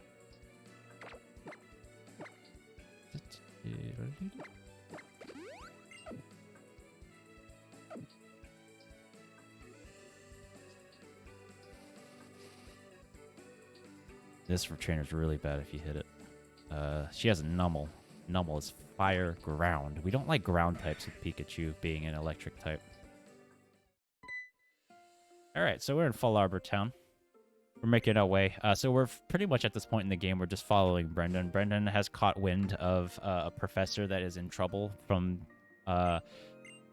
He's ran into some trouble with Team Aqua, and so we've kind of gone to this professor's house here, and here's his lovely wife telling us that the Professor Cosmo here has been captured and been taken to this cavern here that we have to go and rescue him from. So we're going to follow Brendan all the way to this cavern here.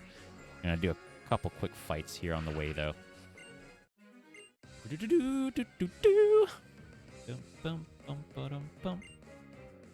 All right. Here's Aaron. Aaron will be Aaron here. Rock smash. We should be able to get off with a rock smash here. Ow.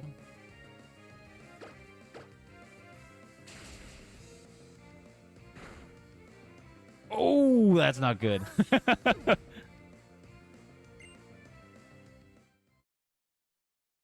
We just got rock tombed like none other business. We actually missed that range with the rock tombs.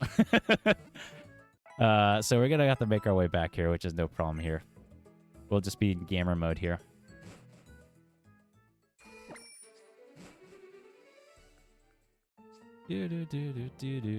Yeah, so this is pretty much cosplay Pikachu, folks. There's a couple ranges that should be guaranteed. That was a 15 to 16, which means 15 out of 16 times you should be able to hit it. But we got the 1 out of 16, which is just the luck in this game. But it's fun. Fortunately, we're going to have to manage repels here.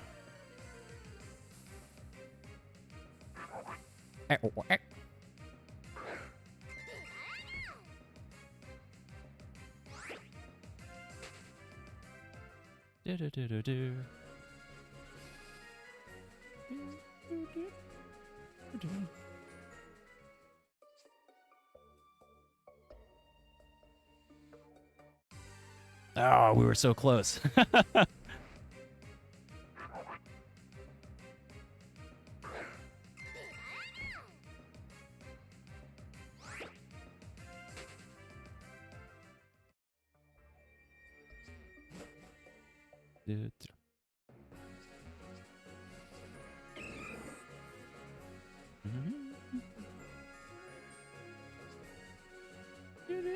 We get to enjoy this sick music. So this route actually up ahead, Route 113 here, is probably my favorite route music of the game.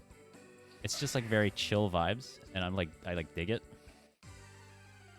So yeah, we get to listen to that again, so that's nice. Binda here.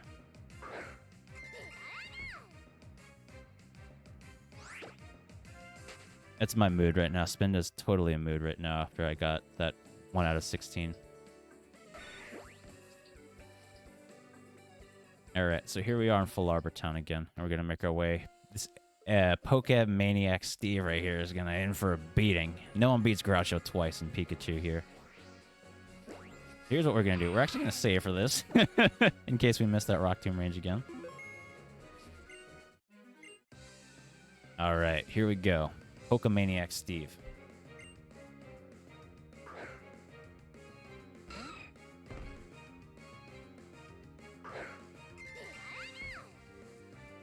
The rock smash. Hopefully we get the good. We got roared. Alright, Mudkip, do your thing, growl.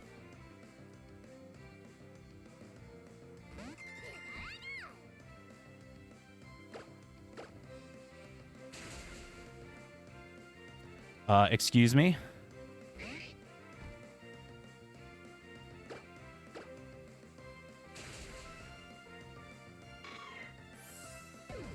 Alright, well, that's Pokemon Maniac Steve. Mudkip's going to get a level here, which is level 16 is the level it evolves to Marshtomp. So we're going to cancel out Mudkip because we like Mudkip, so we're going to keep Mudkip here. Mudkip is evolving, but not so fast, buddy. We're going to keep you Mudkip for just a little bit longer here.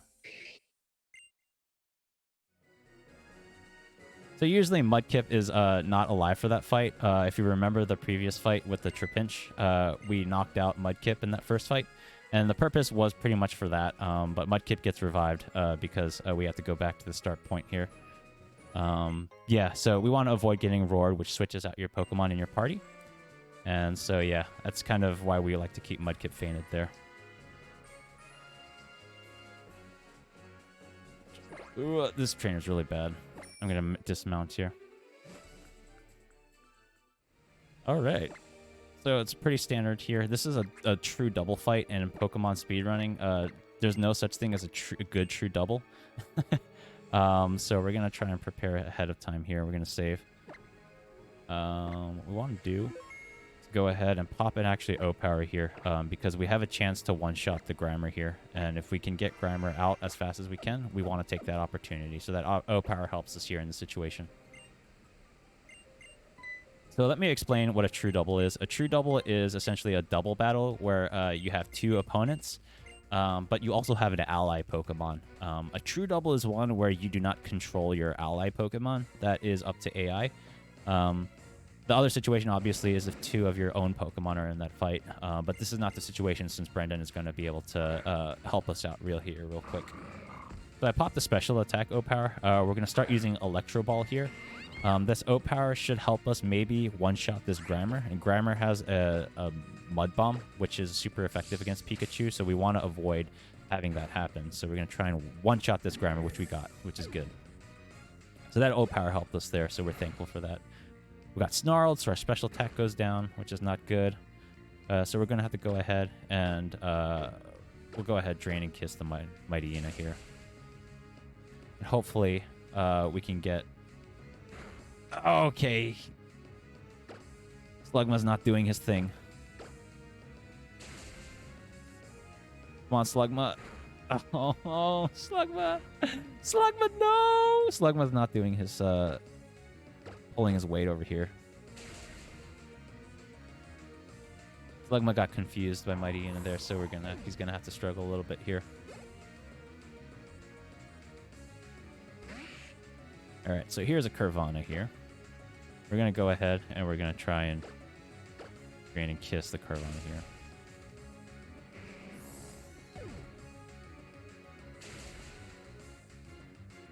Ideally, we'd like to have Grovyle in for this fight so we can... Grovyle can one-shot the Carvana here. We got Snarled, so Electro Ball actually doesn't one-shot in this situation. So we're going to have to just kind of make do here. And so we're going to go ahead and have Grovyle take care of Carvana here, which is good. So that was a true double. True double is bad because obviously there being 3 other Pokemon in the fight introduces a lot more elements of RNG. So it's a great opportunity for you to lose a lot of time in this segment.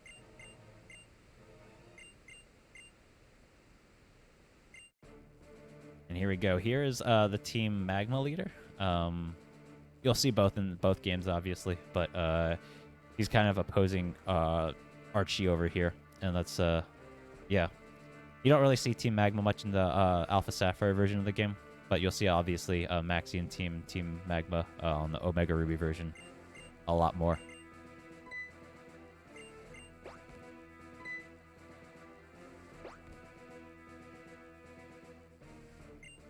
So what they've done is Team Aqua here has stolen like a meteorite with a special power or something like that, and they're going to go to a mountain and try and unlock the power of this meteor.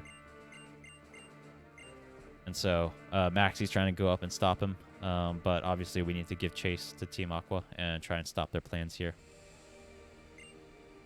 Of course, we saved Professor Cosmo over here, and we're going to get him back home.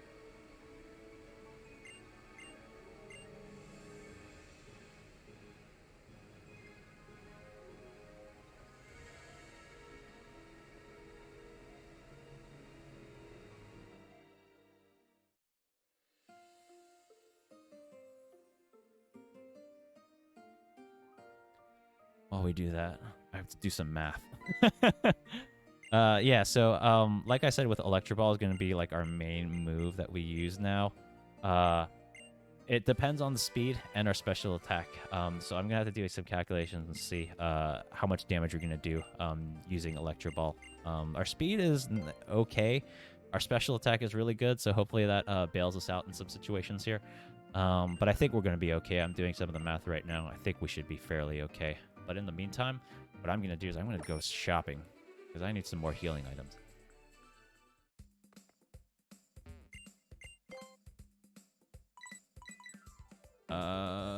Whoops, don't need any TMs. What we need is actually some full heals here. And we have some hyper potions that we can buy, so we're going to use that. And then we're going to have some max repels here. I'm going to stop. Alright, so we have all the shopping that we need for the game, essentially. So it's been a while since the last gym battle. We had Watson like some time ago, but obviously we have to get through some of these plot points with Team Aqua before we can hit the next gym. So this will be the last stretch of Team Aqua plot segment that we have to do. Oh, we got a heart skill there. That's very, very nice. So yeah, we'll see. We'll deal with that. We'll deal with Team Archie up here real quick. And what we're actually going to do is we're actually going to do some quick menus now that we have some repels again. We're going to go ahead. We're going to pop a potion here. And then what we're going to do is we're going to go ahead and need to do a person. We already have a person, and what we actually need is a repel. And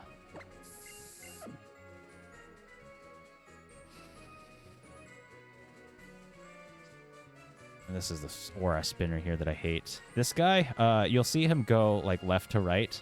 If you're in his field of vision while he's spinning, he'll still see you. So you have to be very, very careful with him. Paige mentioned Auras spinner. That is the Auras spinner, where if you're just in his field of vision at any time, even while he's spinning, yeah, he's going to see you, and it's not fun. There's a lot of clips of a lot of Auras runners getting caught. Even though his vision is supposed to be like left and right, he's only supposed to see the left field and the right field. If he's spinning left to right and he's looking down and you're in that field of vision, he's going to be able to see you, which is no bueno. Do you mind if I go over some of the incentives that we have going on right now? Absolutely, go for it. Okay, so we have we have a lot of good incentives going right now. For instance, we have a buck up and drive incentive right now. It's called Family Percent, and it sounds really interesting, and it says a celebrity cameo. That only needs if I can get it, it only needs $25 for that incentive, so we could definitely beat that. There's some other incentives for Stardew Valley, for all the other games that we have going on. So please donate to this great cause that we have for RIPDebt and everything else, because we have some really fun runs coming up throughout the week. Yeah, absolutely. A lot of gamers on the schedule, so you definitely want to go ahead and meet any incentives that they're offering. So yeah, if you have the means, please go ahead and donate to the great cause. All right, what are we dealing with? We're gonna deal with Shelly real quick, and so I'm gonna make sure I actually have enough person berries. And then what I'm gonna do is I'm gonna pop an O power. Special attack O power, because we're gonna need some help getting past Shelly's Grimer here real quick.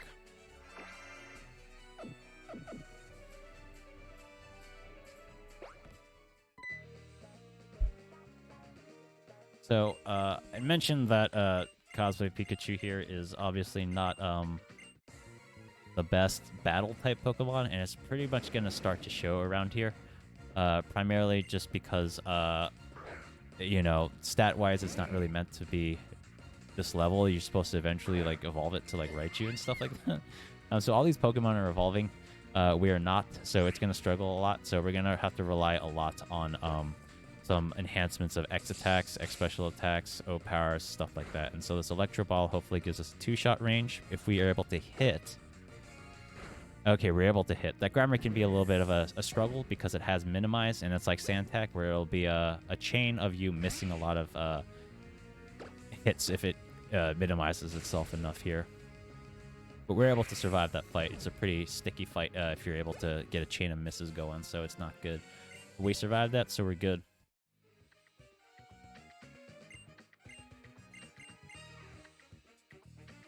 Alright, so what we're going to do is we're going to go ahead save. And we should actually be ready to go for Archie right here. And so this is a pretty hard fight. This is a fight where, essentially, you have to play off what Archie does, the Aqua Leader here. Mighty Ina has a move called Swagger, and what Swagger does, it confuses you, but it also raises your attack by 2 stages. It's technically optimal to get Swaggered a couple times, so you can go ahead and Rock Smash and use your physical attack. But if he doesn't do the Swaggers, you have to go with the special attack strat. Try and rely on Electro Ball a little bit more. Which we kind of don't want to do in this situation because our speed is a little bit slow in this situation. So we're going to try and see what we can go with here.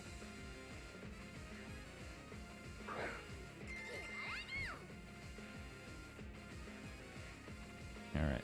What I'm going to do is I'm going to pop a couple X defenses here.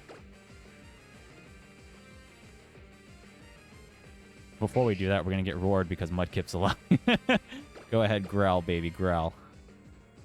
Oh, Mudkip's confused. Oh no, poor Mudkip hitting himself in confusion there. Growl, baby, growl. Sorry, Mudkip. You tried, buddy.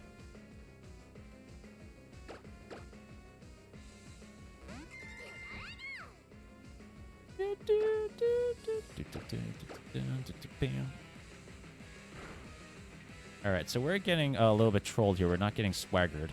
So we're going to have to play off Mighty Ina here a little bit. Okay, we did get Swagger here, so we're going to Drain and Kiss. We're going to try and heal a little bit here. Hope we get Swaggered again. Alright, we're confused, so we're going to full heal, so we're at +4, so we should be good to go here with an attack strat here. Let me Drain and Kiss.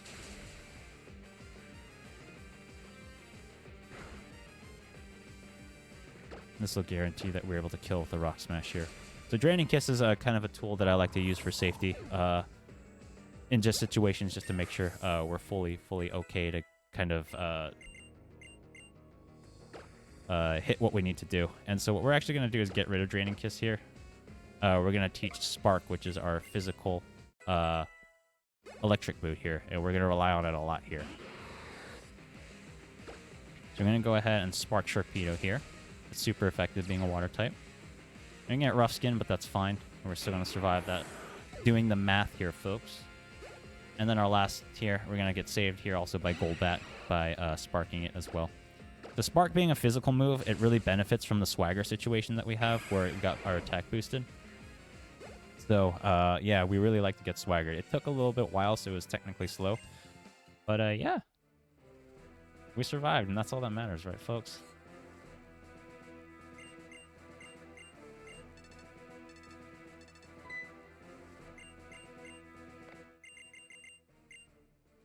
All right, so plot-wise, what's going on here?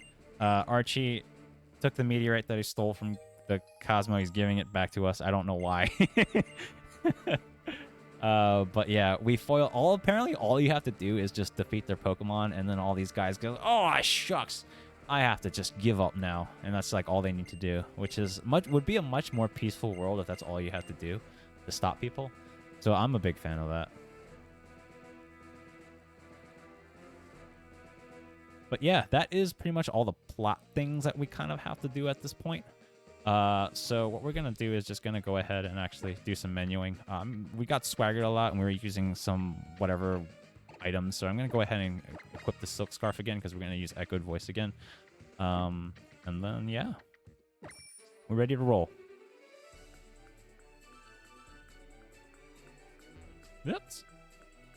All right, this is going to be some really satisfying movement right here. I'm just going to hold down the entire way here.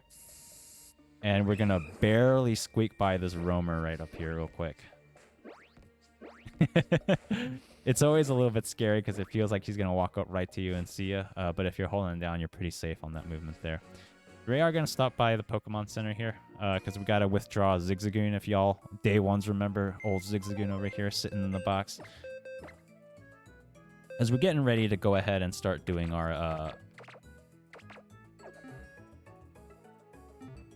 we're going to go ahead and get ready to do our strategies with the Trick House coming up here. And again, this is the last badge we need to be able to use strength outside of battles. So we're gonna be able to get the last badge here to do what we need to do to get the Trick House completed with. Woo-hoo-hoo-hoo! I cheesed that and I did not get punished. We play a spicy game with these spinners here in ORAS. Spicy is like that's like the least amount. Yeah, that was fire hot.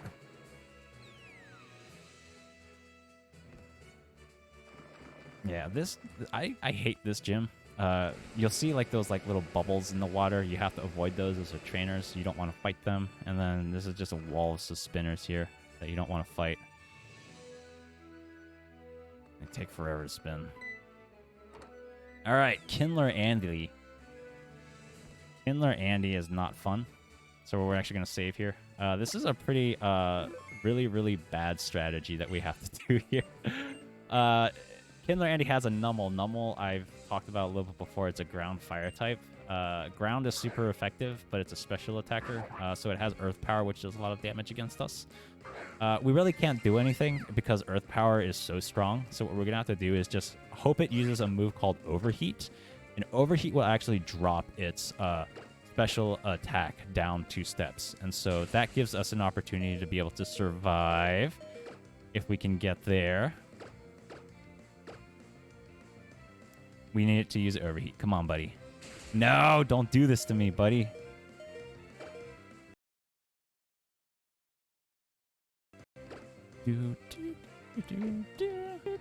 Keep healing. Overheat here. Bro, why you do this?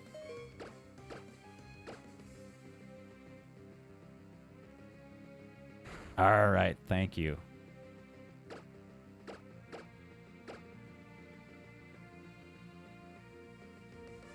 Oh, you're gonna be cringe.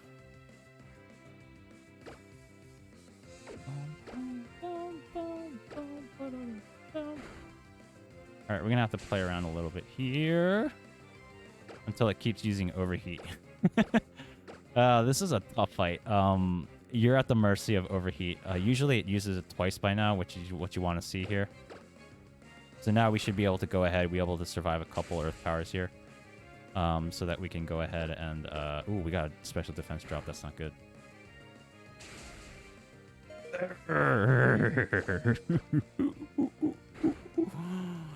High octane gaming here, folks, but we survived.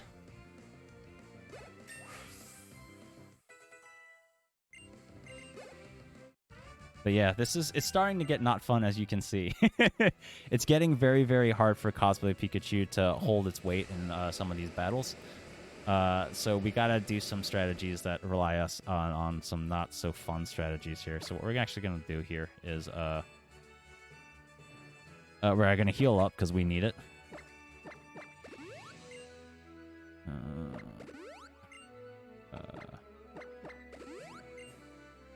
What we're actually gonna do also is we're gonna go ahead and use an O power, our last O power here.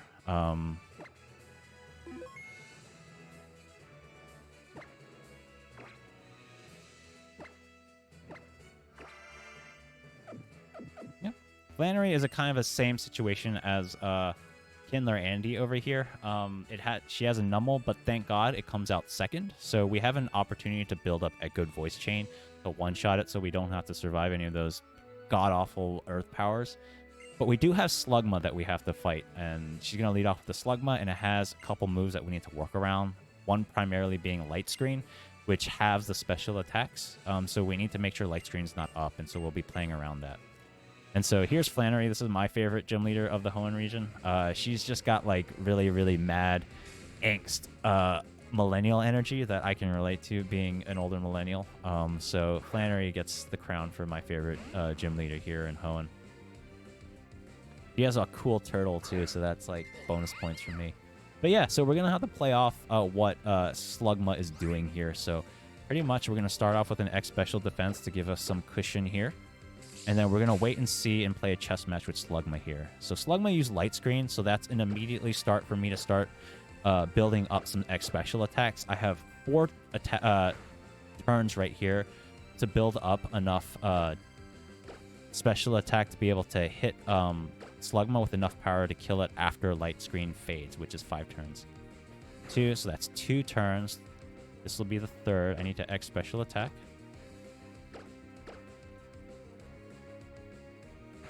Rock throw. That's interesting. Okay, and then we should be able to be good to go and echoed voice here. It'll sunny day, which is fine. And then light screen will fade here because I planned that correctly. And now our special attack moves will hit for full power. And so we're good to go out of Slugma. And then we're going to enter Numble here with a good solid chain of echoed voices. And so instead of doing that god-awful Earth power strat, waiting for overheat to drop Numble's attack, we're just going to one-shot it here. And so this was kind of an ideal situation since we got light screen early and I could do that special setup there. All right, and then Torkoal here, pretty good. We're just going to Echoed Voice. We have a solid chain going here. Torkoal is a very defense-strong Pokemon, but since we're using Echoed Voice here, which is a special attack move, we're able to kind of fell it with one hard Echoed Voice. And that's actually our last badge, so we're coming up on the Trick House. And so it should be actually close to the end of the run now that we're approaching the Trick House here, and our kind of the bulk of the work is done here. Now it's kind of just laughing at me doing puzzles and messing up at puzzles. So we get to kind of have fun with that now. So just to remind everyone kind of what we're doing here. Great folks here at Meteor Speedrunning putting this event together to benefit RIP Medical Debt.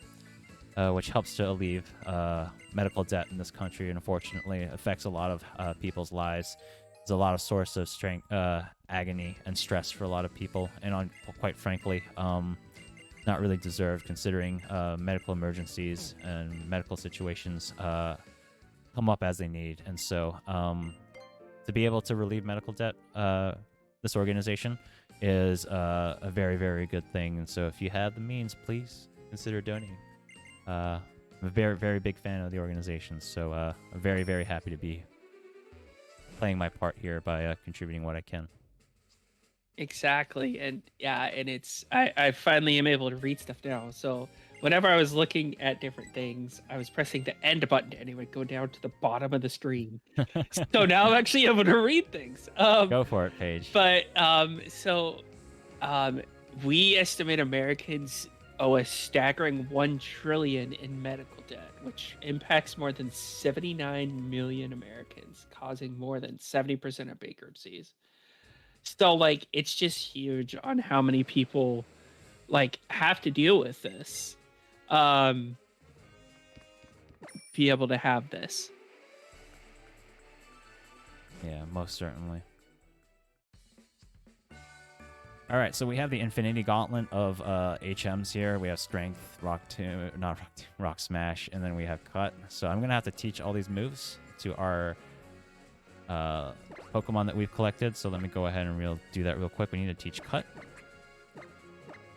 We'll teach that to Zigzagoon. And then I need to teach Strength here to Pikachu here. She is Strength and she is Beauty. Fun fact, cosplay Pikachu, she has a heart on her tail, and that is a cool fun fact. All right, so here's the Trick House. This is where the puzzles start going, so we're going to have to go really, really fast and complete these puzzles as fast as we can. The first part of the Trick House here is to find our old, the Puzzle Master here. He's like hiding within the places, so we have to kind of go around this room, find him, and we will allow us to actually go into the special rooms of the Trick House. So here's the first puzzle here. This is the Cut puzzle. what we're going to is we're going to be able to use cut and make our way through the maze based off this puzzle here. And so I, being a god gamer, know the answers already to this, but that doesn't mean I'm not going to mess up. And when I do, please laugh at me, because that is the whole point. But we are going to just cut our way through this maze, and instead of going to dead ends, we're going to reach this fighter over here. We're going to be able to fight her. This is the last fight of the game, so everyone enjoy your cosplay Pikachu battle.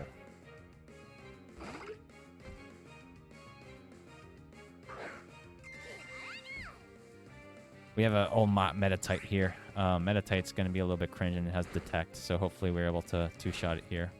Oh, it's going to Force Palm us. The cosplay Pikachu's a gamer. She's able to survive and withstand it. And that's our last fight, so thank you, cosplay Pikachu, for all your contributions. We could not have gotten here without you. That's a lie. We could have, and it probably would have been faster, but what's the point if we don't use the Pokemons that we want to use? And I wanted to use cosplay Pikachu here tonight. So the goal is to find these scrolls that gives you the answer to leave the puzzles. And so we found that scroll. We found the scroll, and now we're able to exit the first room of the puzzle here.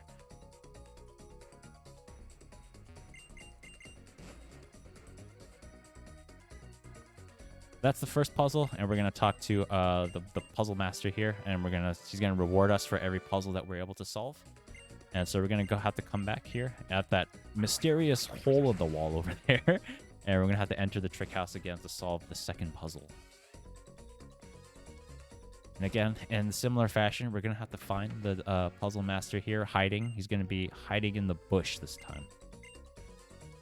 We're going to talk to this bush. He's going to find us. And again, we're off to the races with the second puzzle here. And the second puzzle is a rock smash puzzle. This one is really, really not fun because there's a lot of spinners and roamers that we have to avoid. And yeah, it's not fun. We want to make sure we rock smash the correct ones, and we want to avoid all the spinners here. And I have to point out the banger music in the trick house, yeah. too. It gives me anxiety because it's so like high paced and like trying to do this as fast as I can. That's totally fair. Yeah. Okay, so we're gonna rock smash. This is a little bit tricky because we're gonna have to wait for this roamer to come by, and we want to actually be behind him and not in front of him. But we're going to go anyways because I YOLO'd that. But yeah, we want to time that roamer right there who's walking around in that path. We don't want to be able to walk in front of him and then trigger an encounter. So I'm just going to wait here because it's super slow to fight this guy. Going to go. Instead of going back, we're going to have this quick exit here for the rock smash. Thank you, Pikachu. And then we're going to be able to leave right up here. So that's the rock smash puzzle here. So we're able to get the reward again, and we're quickly making our way through the trick house here.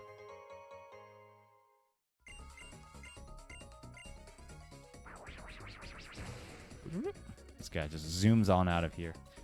I have a feeling that Game Freak just didn't want to like make like walking animations, or it would be too slow, and so they just thought it would be funnier just to program him to just kind of fly into the ceiling like that, which I agree with that decision. Okay, so Trick Master in a closet this time. We found him, and so we're going to do the Flash puzzle. Now, the problem here is, wait, Groucho, you didn't get Flash, and that is correct. I didn't get Flash. I'm just going to go ahead and just try my best here. Yeah, it's in the dark, so we're just going to keep going here. We're going to go by this double fight here, and we're just going to keep going here. And then there's a secret stairwell here. I'm going to be very, very careful here. And then we're going to go up, and we're just going to find the scroll. So Flash is very optional in this game. As you can see, even in darkness, you can still see enough where you don't really need to get it. So we didn't get Flash, and we're just going to simply solve the puzzle because we can. That's the Flash puzzle.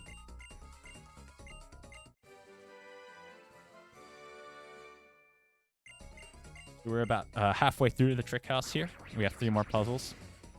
I believe 3. If I can count, it's 3. Which I wouldn't guarantee at this point. But yeah, So next, we're going to go ahead and be watched here. He's apparently in a mirror somehow, but we found him. And we're going to keep trigger the strength puzzle here. And this is the one that I mess up all the time. So if I mess up this one, please feel free to laugh at me. Pretty much, you have to move these boulders in specific strategy, particular ways, to be able to move in particular places. But if you move the boulders too far up or too far to the left, you get stuck. And I always end up not counting correctly. And so we'll see if that happens. Okay, I think I'm good. I think I'm doing this correctly. All right, we want to move this a couple times here. Then we move this over here. And then we move this one up here. And I don't think that actually does anything. So we're actually going to go move this one a couple more times. And I'm going to move this one. I wrote notes for this, but I don't understand my notes, so I'm just kind of have to wing it up here real quick. That sounds the real true thing of a Pokemon speedrunner right there. Yeah. This is the hard part because you want to move that boulder an extra step, and that would actually trick you in a second right here. So I think I move this one left, and I move this one up if I don't get stuck. And then I move this one down. Okay, I didn't mess up, folks. We're gaming here. I'm a gamer. I passed the test. All right, so that's a strength puzzle. I think that's like the one that I miss up the most, probably. But yeah, we got there. It's fine. The next puzzle up here real quick is... up to this point, we've been using the HMs, right? So we used Cut. We used Rock Smash. We used... technically, we used Flash, which I didn't actually use, but, you know. And then we used Strength. And so we still have 2 puzzles left, but we're out of HMs. Turns out we don't need HMs for the next 2 ones. This next one upcoming here is a quiz, where you don't need HMs, you just need Pokemon knowledge. I, unfortunately, have no Pokemon knowledge, so we're just going to have to wing it. We have these Mecha Dolls, these Trickmaster fakes here, and we're going to have to answer the question. The answer to the question is always Ninkata on this. There's like 3 questions that each one of these can ask. Pokemon Trainer School. This one is Pokemon Trainer School is C-Dot. I'm looking at my notes furiously as we do this. Super Potion, right? Okay, I totally guessed that one. And then the 4th one, I think, is... let's see. Was it female or male? It was female. Yes! And then, I have no idea about this one. Berries at the Pretty Petal Shop. That's 1. Gamer. Alright. This one's obviously the least favorite because it just requires you to memorize. They're like questions like how many like berries are there at the flower shop. Just like details that you would... Just me as a gamer, I would just never know casually. So, I wouldn't know how to do this casually without looking it up. I'm definitely the type of gamer that would just look it up on the internet and not bother to actually kind of pay attention to these things. My personal lack of joy. And so this is the last puzzle that we're going to do for the Trick House. So time should be coming up. Time will be, so after we complete the puzzle and we get the blue tent on the screen that says we got the blue tent, that'll be time. And this is a tricky puzzle. If you played the original Gen 1 games, or you played Fire Red, Leaf Green, you'll notice these warp pads, and you just kind of have to move around. These warp pads will move you to different places, and you just have to figure out where you want to go. And so we'll be just kind of moving within these warp pads. I'm pretty sure I have this figured out. Oh, I was about to mess up there.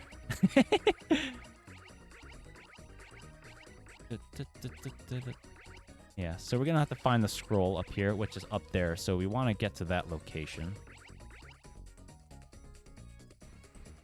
This one is the top one.